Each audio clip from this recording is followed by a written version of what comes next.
ఎన్టీఆర్ బలాబలాల్ని దృష్టిలో పెట్టుకొని ఈ జనరేషన్ లో ఈ దేశంలోనే ఎవరు పోటీ ఇవ్వలేని స్టార్ ఎన్టీఆర్ అని చూపించే స్థాయిలో స్క్రిప్ట్ రెడీ చేశారట త్రివిక్రమ్.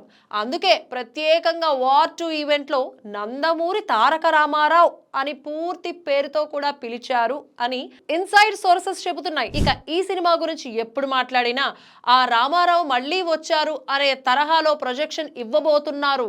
ఇది జస్ట్ స్టార్టింగ్ పాయింట్ అంతే. నందమూరి తారక రామారావు గారు నిజానికి మైథలాజికల్ అయిన, పౌరాణికమైన, చారిత్రకమైన సూట్ అయ్యే నటుడు ఎన్టీఆరే.